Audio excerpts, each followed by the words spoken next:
ನಮಸ್ಕಾರ ಸ್ನೇಹಿತರೆ, ಇಂದು ರಾಜ್ಯದಲ್ಲಿ ಚರ್ಚೆ ಆಗುತ್ತಿರುವ ಪ್ರಮುಖ ವಿಷಯ ಗ್ಯಾರಂಟಿ ಯೋಜನೆಗಳ ಪರಿಷ್ಕರಣೆ.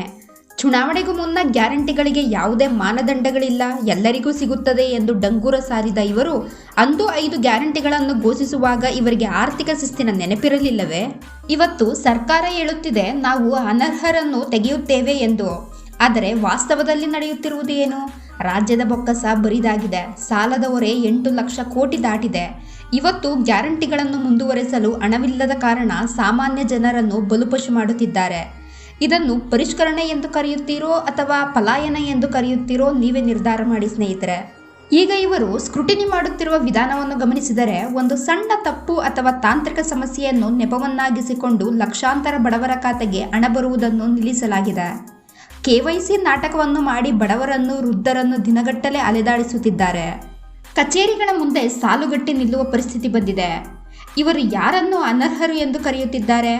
ಯಾರ ಹತ್ತಿರ ಸ್ವಲ್ಪ ಹೆಚ್ಚಿಗೆ ಆಸ್ತಿ ಇದೆಯೋ ಅಥವಾ ಯಾರಿಗೆ ಸಣ್ಣ ಕೆಲಸವಿದೆಯೋ ಅವರನ್ನು ಅನರ್ಹರು ಎನ್ನುತ್ತಿದ್ದಾರೆ. ಅಂದು ಎಲ್ಲರಿಗೂ ಅಂದವರು ಇಂದು ಯಾರಿಗೂ ಇಲ್ಲ ಎನ್ನುವ ಪರಿಸ್ಥಿತಿಗೆ ಬಂದಿದ್ದಾರೆ. ಫಲಾನುಭವಿಗಳನ್ನು ಕಡಿಮೆ ಮಾಡುವುದೇ ಈ ಸರ್ಕಾರದ ಏಕೈಕ ಗುರಿ ಎಂದು ಕಾಣಿಸುತ್ತಿದೆ.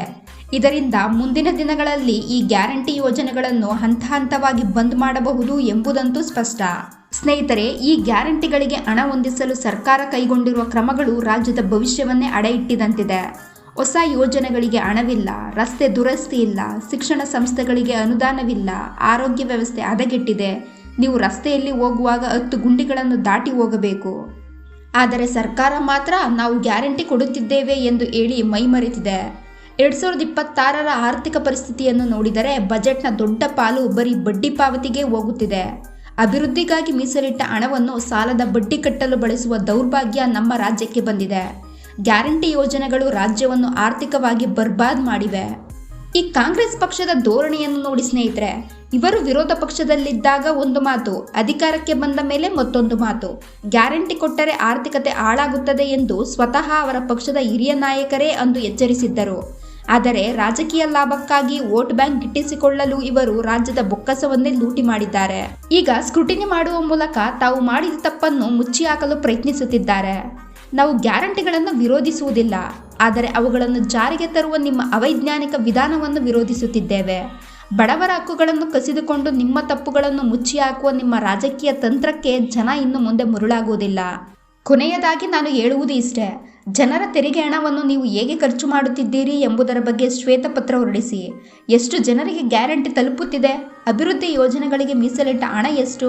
ಮತ್ತು ನೀವು ಮಾಡುತ್ತಿರುವ ಈ ಸ್ಕ್ರೂಟಿನಿಯಿಂದ ಎಷ್ಟು ಕೋಟಿ ಉಳಿತಾಯವಾಗಲಿದೆ? ಉತ್ತರ ನೀಡಿ. ಗ್ಯಾರಂಟಿಗಳ ಮೂಲಕ ಜನರನ್ನು ಗುಲಾಮರನ್ನಾಗಿ ಮಾಡಬೇಡಿ, ಬದಲಾಗಿ ಸ್ವಾವಲಂಬಿಗಳನ್ನಾಗಿ ಮಾಡಿ. ಈ ಸ್ಕ್ರೂಟಿನಿ ನಾಟಕವನ್ನು ನಿಲ್ಲಿಸಿ, ರಾಜ್ಯದ ಅಭಿವೃದ್ಧಿಯತ್ತ ಗಮನ ಹರಿಸಿ. ಇಲ್ಲವಾದರೆ ಮುಂದಿನ ಚುನಾವಣೆಗಳಲ್ಲಿ ಪ್ರಬುದ್ಧ ಮತದಾರರು ನಿಮಗೆ ಸರಿಯಾದ ಉತ್ತರ ನೀಡುತ್ತಾರೆ.